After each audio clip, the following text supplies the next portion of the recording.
தமிழகத்தில் சமீப காலமாக அதிர்ச்சி அளிக்கும் வகையில் தற்கொலைகளின் எண்ணிக்கை அதிகரித்து வருகிறது. பொருளாதார நெருக்கடி, குடும்ப பிரச்சனை உள்ளிட்ட காரணங்களுக்காக இவர்கள் தற்கொலை செய்து கொள்கின்றனர். குடும்ப தலைவனுக்கோ தலைவிக்கோ பிரச்சனை ஏற்பட்டால் அவர்களின் குழந்தைகளையும் சேர்த்து கொலை செய்யும் போக்கும் நிலவி வருகிறது. ஒன்றும் அறியா குழந்தைகள் பெற்றோருடன் சேர்ந்து மடியும் நிலை இந்த சோகத்தின் உச்சகட்டம். இந்த நிலை ஏன்?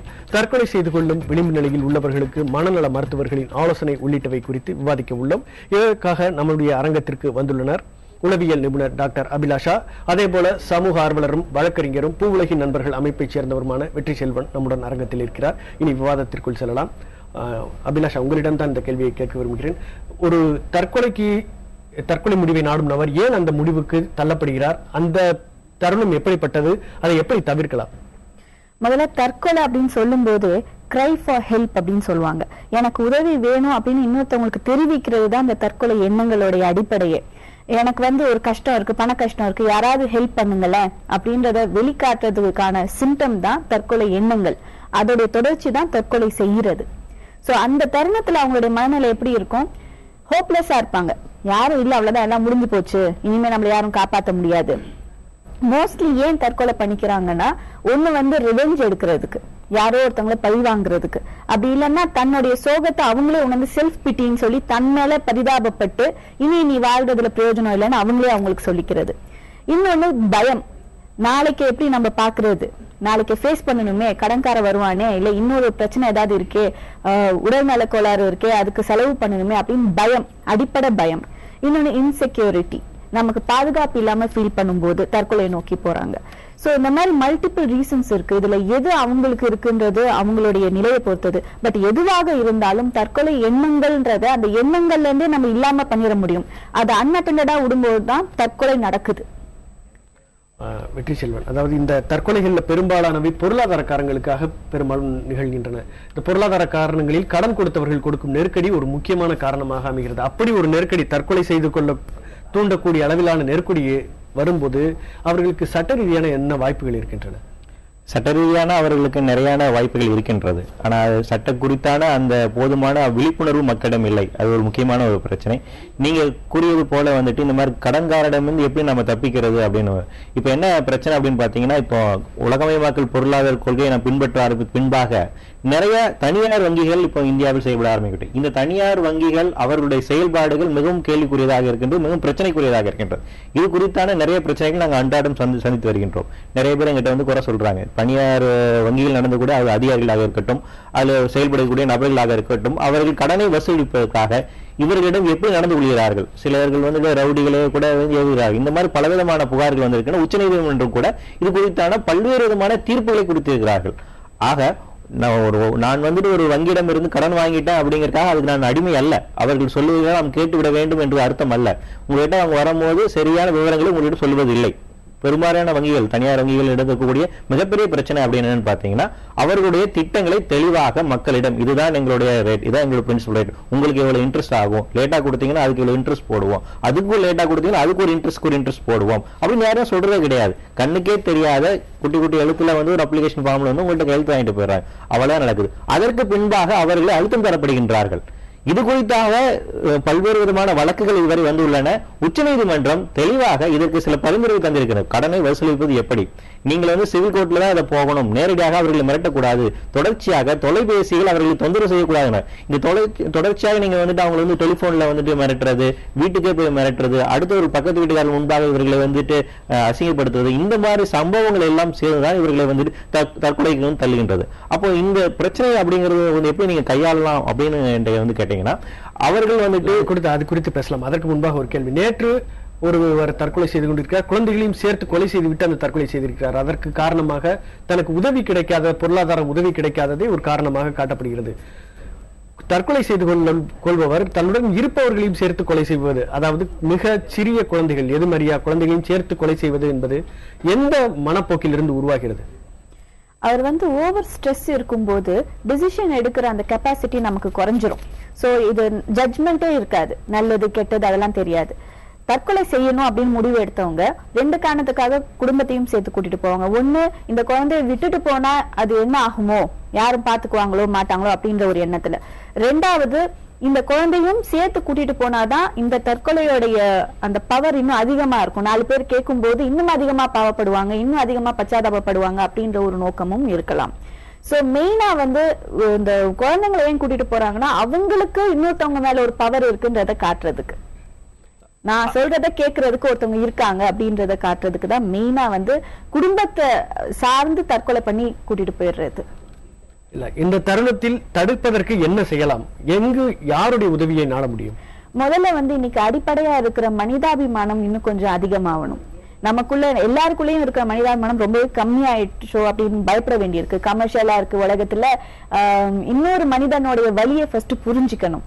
ரெண்டாவது, அவன் ஏதோ பிரச்சனையில இருக்கான்றத ஐடென்டிஃபை பண்ணணும். நம்ம எல்லாரும் பிஸியா இருக்கிறதுல மேபி அந்த நபர் தெரிவிச்சிருக்கலாம், எனக்கு இந்த மாதிரி ஒரு மன உளைச்சல் இருக்கு அப்படின்றத வார்த்தையிலயோ செயல்கள்லயோ தெரிவிச்சிருக்கலாம். ஃபார் எக்ஸாம்பிள், சூசைடல் தாட்ஸ் இருக்கவங்க அவங்களுக்கு பிடிச்ச பொருட்களை மத்தவங்களுக்கு கொடுத்துருவாங்க. ரொம்ப நாள் அவங்க பத்திரப்படுத்தி வச்சிருந்த ஒரு பொருளை கொடுத்துருவாங்க.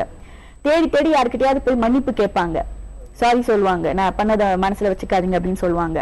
இல்ல அவங்களுக்கு என்னென்ன டியூட்டிஸ் இருக்கோ அப்படியே வரிசையா பண்ணிட்டே வருவாங்க. அப்படின்னா அவங்க ஆல்ரெடி பிக்ஸ் பண்ணிட்டாங்க, இந்த தேதி அன்னைக்கு நிச்சயமா முடிச்சிடணும் அப்படின்னு அவங்க பிக்ஸ் பண்ணிட்டாங்க. இதை எல்லாத்தையும் நம்ம பார்த்துட்டு அசால்ட்டா விடாம அவங்களுக்கு ஹெல்ப் பண்ற மனநிலையை ஃபர்ஸ்ட் எல்லாரும் கொண்டு வரணும். அது குடும்பமா இருக்கலாம், ஃப்ரெண்ட்ஸா இருக்கலாம், நெய்பர்ஸா இருக்கலாம், யார் வேணாலும் இருக்கலாம். அந்த மாதிரி சிம்டம்ஸ் இருக்குன்னு தெரிஞ்சா இம்மீடியட்டா சைக்காலஜிஸ்ட் கிட்ட கூட்டிட்டு வரும்போது நம்ம கவுன்சிலிங் கொடுக்க முடியும். அவங்க மனசுல ஏன் அந்த எண்ணம் வந்துச்சுன்றதை நம்ம கண்டுபிடிக்க முடியும். அதை நம்ம சரி செஞ்சுட்டோம்னா திரும்ப நீங்களே போய் தற்கொலை பண்ணு சொன்னாலும் அவங்க யாரும் பண்ண மாட்டாங்க. ஏன்னா அவங்களுக்கு அந்த நேரத்துல தேவை ஒரு தெளிவான முடிவு. அதை நம்ம எடுக்க ஹெல்ப் பண்ணோம்னாலே போதும். பட் முக்கால்வாசியான மக்கள் அது அக்கறையா கவனம் செலுத்துறதுக்கு நேரம் இல்லைன்னு தான் நம்ம சொல்லணும். மேபி அவங்க குடும்பத்துல இப்ப சொல்லுவாங்க, ஐயோ ஆமா அன்னைக்கு அவர் அப்படி சொன்னாரு, நான் தான் கவனிக்கலன்னு சொல்லுவாங்க. பட் அந்த நேரத்துல சரியான நேரத்துல சரியான விதத்துல அவங்களுக்கு நம்ம கவனம் செலுத்தினா நிச்சயமா அந்த தற்கொலையை நம்ம தடுக்கலாம். நிச்சயமாக சார். வெற்றி செல்வன், அதாவது நம் முன்பே பார்த்தபடி பொருளாதார காரணங்கள் இந்த தற்கொலைகளுக்கு ஒரு முக்கியமான விஷயமாக இருக்கிறது.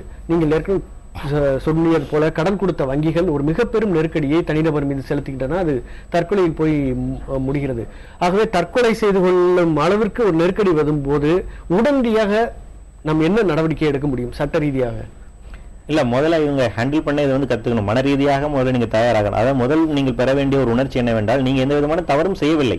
தவறு செய்யாமல் நீங்கள் தவறு செய்வதாக நம்ப வைக்கப்படுகிறீங்க. உங்களை ஒரு இக்கட்டான சூழ்நிலையில கொண்டு போய் தள்ளுறாங்க. இந்த கடன் குறித்தான இந்த பிரச்சனைகள் குறித்து நான் பேசுறேன். ஏன்னா தற்கொலை பணிகள் அவர்கள் மட்டுமல்ல, விவசாயிகளுக்கு தற்கொலை கூட அதிகரித்து தான் வருகிறது. அந்த பிரச்சனை தனியா இருக்கு. ஆனால் இந்த கடன் பொருளாதார பிரச்சனை காரணமாக தற்கொலை செய்தலை இவர்கள் புரிந்து கொள்ள வேண்டிய விஷயம், அதுவும் தனியார் வங்கியிடம் இருந்து தாங்கள் பெற்ற கடனுக்காக தற்கொலை செய்தலை புரிந்து கொள்ள விஷயம். நீங்க எந்த விதமான தவறும் செய்யவில்லை.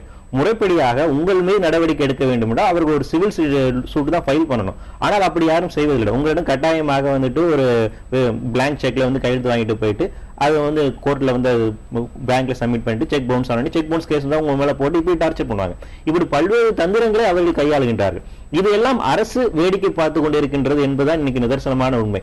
ஆர்பிஐ போன்ற அமைப்புகள் எல்லாம் இந்த தனியார் வங்கிகளை சரியாக கட்டுப்படுத்தாமல் இருக்கின்றன. இந்த பிரச்சனை ஒரு தனி மனிதன் சார்ந்த பிரச்சனை மட்டுமல்ல, இது ஒரு மிகப்பெரிய சமூக பிரச்சனை.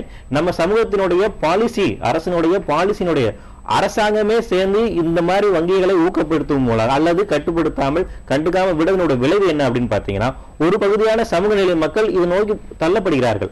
அவர்களுக்கு வெளியில அரசு என்ன செய்கின்றதுன்னா வேடிக்கை தான் பார்த்துக்கிட்டு இருக்கு. இப்ப அதிகபட்சமாக என் வீட்டுக்குள்ள ஒரு ரவுடி மிரட்டுறான் அப்படின்னா நான் போலீஸ் ஸ்டேஷன்ல போய் புகார் செய்ய முடியும், அதை எதிர்கொள்ள முடியும். அதற்கான தைரிய மனநிலை வேண்டும். ஆனால் அதற்கு முன்பாக நான் எந்த விதமான தவறு செய்யவில்லை என்கின்ற அறிவு எனக்கு மூலம் இருக்கணும். அது குறித்தான விளம்பரமோ இல்ல அவேர்னஸோ இங்க இல்லைங்கிறதா நமக்கு பிரச்சனை. காரணம் என்னன்னு பாத்தீங்கன்னா, அரசனுடைய திட்டங்களாக இருக்கட்டும், இந்த தனியாரினுடைய பிரச்சாரங்களாக இருக்கட்டும், விளம்பரங்களாக இருக்கட்டும், அவர்கள் பக்கத்து நாயும் அவர்கள் செய்வதுதான் சரியான தோற்றத்தை உருவாக்கி விடுகிறார்கள், ஒரு பிம்பத்தை உருவாக்கி விடுகிறார்கள். இதை கட்டுப்படுத்த வேண்டிய ரெகுலேட்டரி மானிட்டரிங் அத்தாரிட்டிஸா இருக்கக்கூடிய ஆர்பிஐ போன்றவர்கள் சும்மா இருக்கிறார்கள். அவர்கள் சில சர்க்குலர் வெளியிட்டிருக்கிறார்கள். இந்த பரிந்துரைகளின் அடிப்படையில், இந்தந்த விதிமுறைகள் அடிப்படையில் தான் நீங்கள் செயல்பட வேண்டும், ஒவ்வொரு வங்கியிலும் இப்படிதான் செயல்பட வேண்டும் என்று கூறுகிறார்கள். ஆனால் நடைமுறையில் இந்த வங்கிகள் இந்த வழிமுறைகளை, இந்த விதிமுறைகளை பின்பற்றுகிறார்கள் கவனிக்கிறார்கள் கேட்டா இல்லை.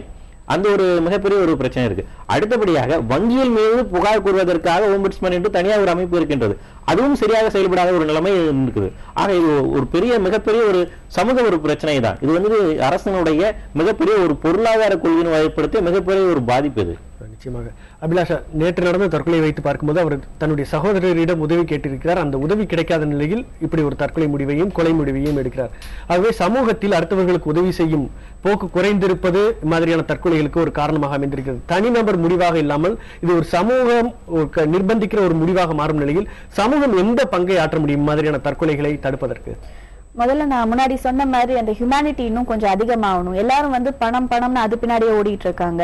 அண்ட் ஒரு ஸ்டேட்டஸ் வேணும், ஒரு வீடு இருக்கணும், ஒரு கார் இருக்கணும், இதெல்லாம் இருந்துச்சுன்னா தான் அடுத்தவங்க நம்மளை மதிப்பாங்க அப்படின்ற மாதிரி ஒவ்வொருத்தவங்களும் நினைச்சிட்டு இருக்கோம். அது முதல்ல தவறு. நல்ல மனிதனா, நல்ல ஒழுக்கத்தோட, நல்ல மத்தவங்களுக்கு ஹெல்ப் பண்றதோட நேச்சரோட இருந்தாலே போதும். பட் அந்த மொராலிட்டி எல்லாம் இப்ப ரொம்ப குறைஞ்சிருச்சு. எல்லாமே கமர்ஷியலா பாக்குற ஒரு இதுக்கு வந்துட்டோம். சோ சொசைட்டி ஆசெட் மாறணும். இந்த வியூவை ஃபர்ஸ்ட் மாத்தணும். ஒருத்தன் பணம் இருக்கிறனால மாத்திரமே வந்து பெரிய அளவோ இல்ல நல்லவனாவோ ஆயிட மாட்டான். நல்ல குணம் இருக்கணும். இது வந்து ஒவ்வொரு வீட்லயும் ஒவ்வொருத்தவங்களும் பழக்கினாதான் இன்னொருத்தவங்களை பார்க்கும்போது அவங்களுக்கு அந்த தேவை இருக்காது.